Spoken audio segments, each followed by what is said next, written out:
आदरणीय श्रोतागण, देखिए आज आयुर्वेद के संदर्भ में एक विलक्षण जानकारी आपके साथ साझा कर रहे हैं। और व्यवहार में भी पुराने समय में खान पान आदि के संदर्भ में देखने में आता है कि आयुर्वेद का ज्ञान व्यवसायिक रूप से कुछ व्यक्तियों तक ही सीमित नहीं था, अपितु क्योंकि वेद ज्ञान सबके लिए है तो इसका बड़ा प्रचार प्रसार था और व्यवहार रूप में व्यक्ति इसे अपनाते थे और लंबी और सुखपूर्ण आयु को भोगते थे। तो इसी कड़ी में जो सरसों का शाक होता है उसके बारे में कुछ जानकारी आपके साथ साझा करेंगे।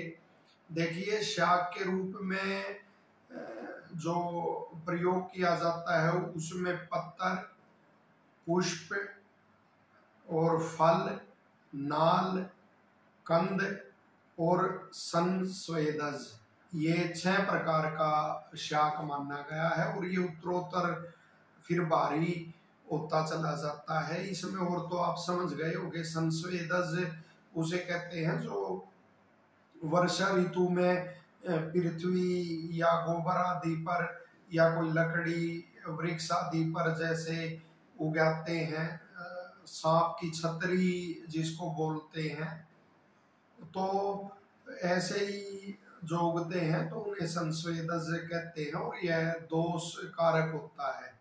और गोबर पर भी कोई ऐसी चीज आप उगाते हो वह उतनी दोष कारक तो नहीं होती, लेकिन दोष कारक वह भी होती है और उसका कहा अतिसार और जवर आदि करने वाली होती है और भारी होती है। तो आपको ऐसी चीजों से भी बचना ही चाहिए। और शाक के ज्यादा प्रयोग के बारे में भी वो निषिद्ध ही किया गया है आयुर्वेद में। तो जो और इनमें भी जैसे पुष्प, फल आदि, और एक ही यदि उसके शाक के आप ये भेद लोगे तो इनके भी गुण अलग अलग हैं।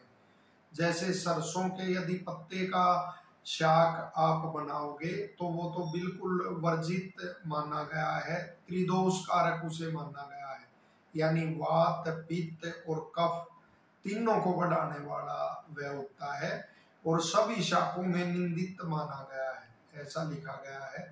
तो उससे तो बिल्कुल बचना चाहिए। लेकिन गांव के लोग कितने बुद्धिमान होते थे कि वो नाल का प्रयोग करते थे सरसों की, जिसे डाकल कहते हैं। तो उसके फिर गुण लिखे हुए हैं कि वह गर्म होती है, रुचिकारक होती है, लेकिन साथ ही कफ और वात को नष्ट करने वाली होती है। और साथ ही जो वर्ण यानी कोई जख्म आदि अंदर उसके पेट आदि के उदर में या और कई व्रण हो गए हैं तो उसको भी समाप्त करने वाली होती है।